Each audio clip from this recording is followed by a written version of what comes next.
welcome once again to the Inspired Art blog channel, and one of my favorite art techniques that I am currently learning and I'm just teaching myself is Chinese, Japanese, and Korean brush painting techniques. So basically Eastern Asian brush painting techniques.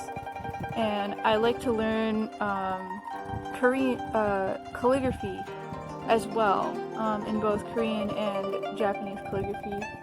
And again, I'm teaching myself, so I get my resources from books, from videos online, mostly on YouTube, and different things like that. So if I'm doing something not quite correct and you know that ways I can improve, then I am definitely open to that, because I have an interest in this art and it's just beautiful.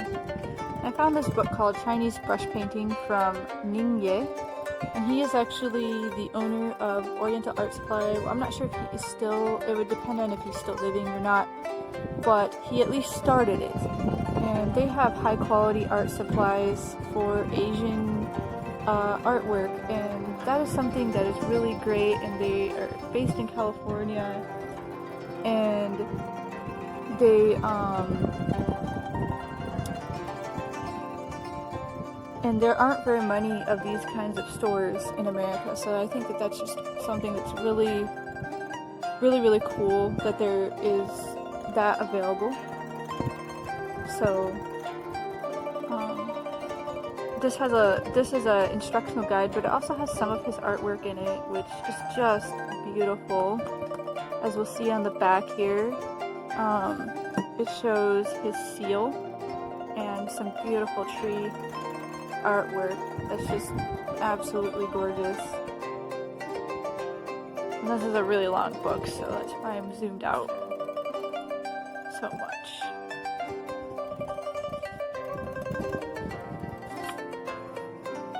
He has some sayings at the beginning. And this is on like a semi-gloss paper for most of the book, which is really nice. And it was published in 1987. And in the introduction he gives a little bit of history of his company, Oriental Art Supply, and how it got started, and there's just a beautiful horse there. And he talks about different things with that, and some different books that he's written. At this time, I mean, he's written more since then, and noticed when I've been on the website and so forth. And this is broken up into lessons, so there's 20 lessons, painting techniques, and he also explains some of the history of Chinese brush painting. And he does go into a little bit about some of the Asian philosophies and so forth and things, but you by no means have to believe in any of that stuff in order to enjoy this kind of artwork and everything. And he's just basically explaining some of the concepts behind it, and I think that that's something that's certainly good to know. And so here's some words. I think it's just beautiful. So he goes into talking about some of the brushes, and many of these brushes they still sell on their website, which is really great, and you can buy them there if you want, but you don't have to by any means. And I think that unlike a lot of books I've seen, they don't really talk about much about like the purposes of these brushes and just like the papers and stuff. And I think it's really cool how he talks about different the different types of brushes and the paper. And later on he talks about, oh, here's the paper, and he talks about the different paints and ink and so forth, and the ink sticks, and also ready-made ink, which is a modern thing now. And he talks about the different care of the brushes and materials, because these things are quite delicate, so you have to know how to take care of them and stuff. Talks about other things that you might like to get eventually, but you by no means have to have everything. you first start. And he talks about how to hold the brush. So he starts off by teaching how to draw an orchid flower, which I guess is one of the most basic ones or something to start off with. He goes into a lot of details, which I think is really great. And it shows the different brush strokes and so forth. And I believe there is some videos on this, but I haven't run across them yet to get them myself. But I think this book does fairly well at teaching these different techniques and with the diagrams and so forth. Of course, you have to practice a long time, but that's really true with anything. So it starts with the leaves, then he goes into the flowers, and he starts off with just the black ink, which is just to help get you to focus on just the different brush strokes and stuff that you might need to do and so forth.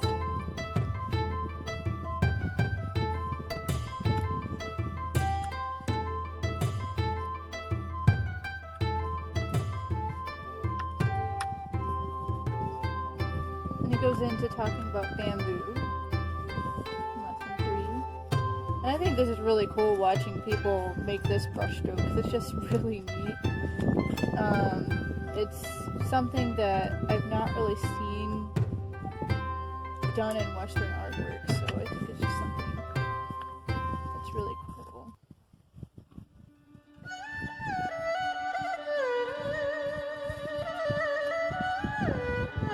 And this is very useful to know for calligraphy as well. These different brush strokes. So it goes into the leaves.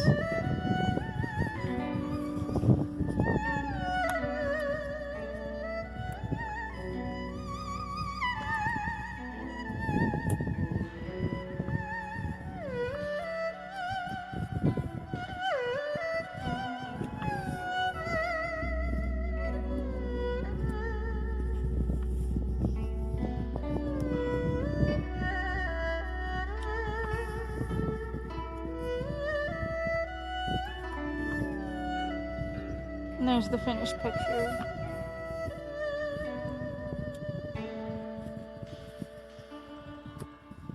He goes into some advanced techniques. And then, next we get a panda. And I love pandas. Pandas are just so cute. And these ones are no exception. They're really cute. And they look so realistic too, which is really nice.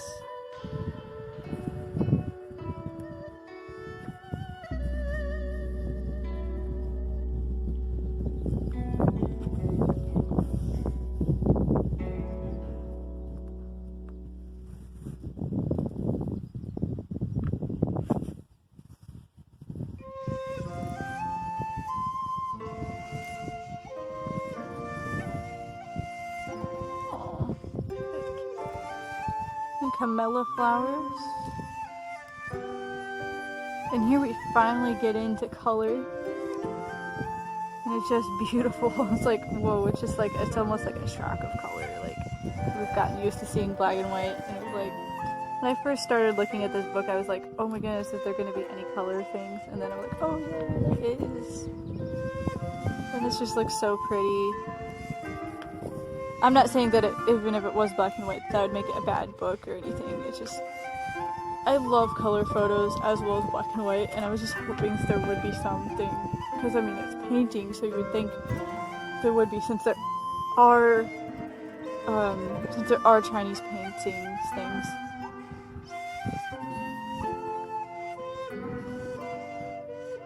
And here's a gorgeous picture. I love this. I would hang this up in my house if I had it.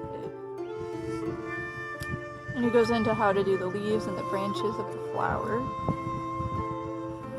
So he really has this set up like a step-by-step book.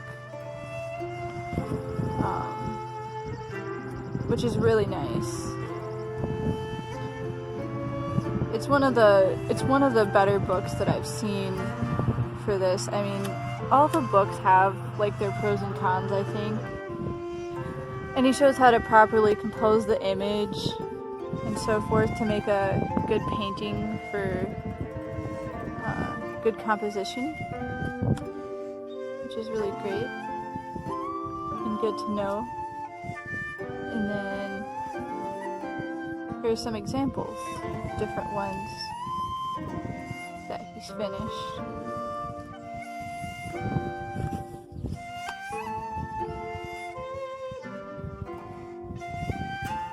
And then you have an amaryllis, and I love these flowers.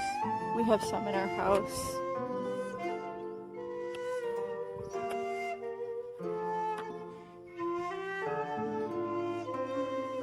This one's the pink variety.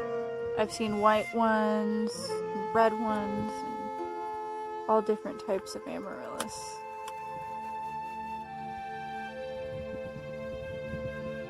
I like how he has the color charts as well of like colors you need. And he has diagrams here for the flower for the first time from what I remember looking through this again.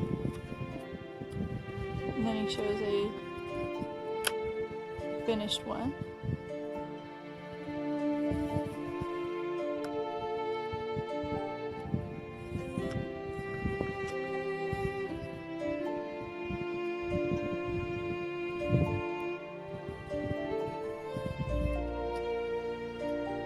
And here's the composition of this flower.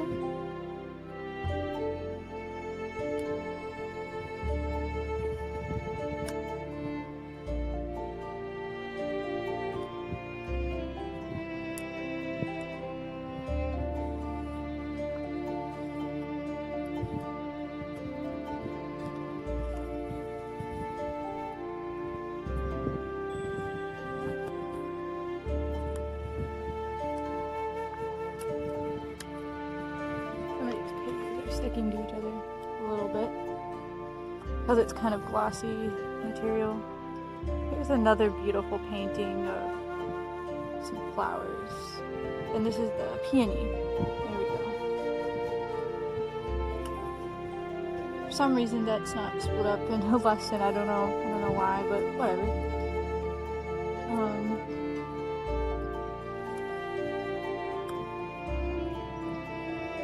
Look at that shading, isn't that just beautiful? Like, Chinese watercolors are different in that they're more opaque than Western ones, and so they can kind of take on, look more like oil paints or something, but not as heavy. It's still very light, so I think that that's something. So still light, and so I think that's something that is certainly something really nice.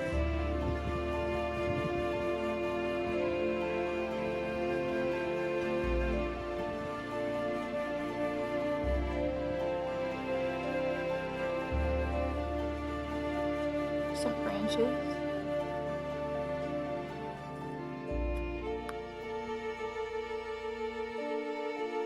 Still on there. Here's some finished pictures.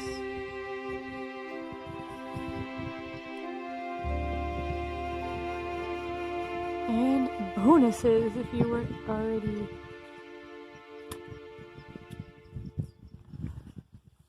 You wanted to know. Oh, here's a blue iris. That's so cool. That's beautiful blue. And a poppy. Another orchid, bamboo with some beautiful backgrounds. And we have some mountains and things. And then we go into the horse, which I love.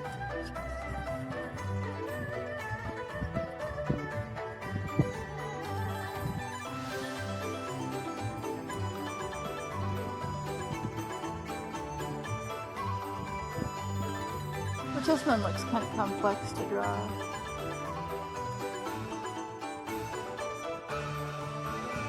But it will be fun.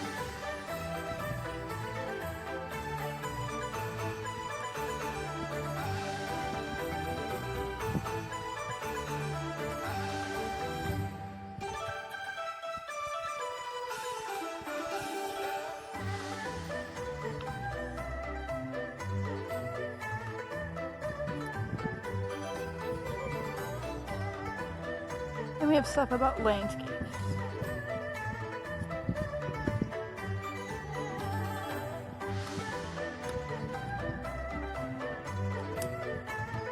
And diagrams once again, and this is the rule of thirds actually, which I don't think he says that it's the rule of thirds, but it is.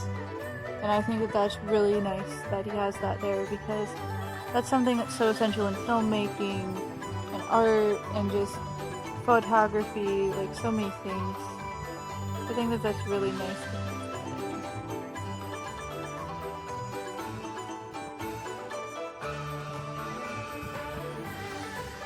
Another mountain.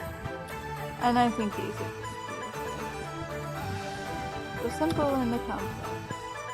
Oh, and here he talks about signature and seals, and in his case he's talking about Chinese, but I know that the Japanese and the Koreans also use this.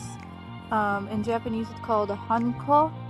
I'm not sure what it's called in Korean, because their culture is a little bit newer to me, but I want to learn.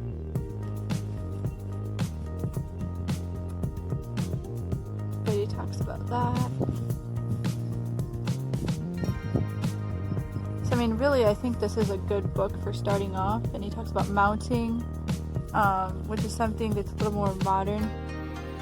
And I've seen some really good videos on how to do this, because it's a long process, and I recommend practicing with something that you don't care as much about at first, because you can tell it's a very long process, and I would say expensive as well. But you definitely want to practice before doing it on a final piece. This is about materials and ordering, and I'm not sure if that's still accurate now, but their website is oas.com, and I will link it in the description for you to go to it if you're interested. And it's also where you can buy a copy of this book as well. And that's everything for this book. If I find any more of these kind of books, I would definitely be sure to show you them as well. And once again, thank you for watching, and I hope you enjoyed.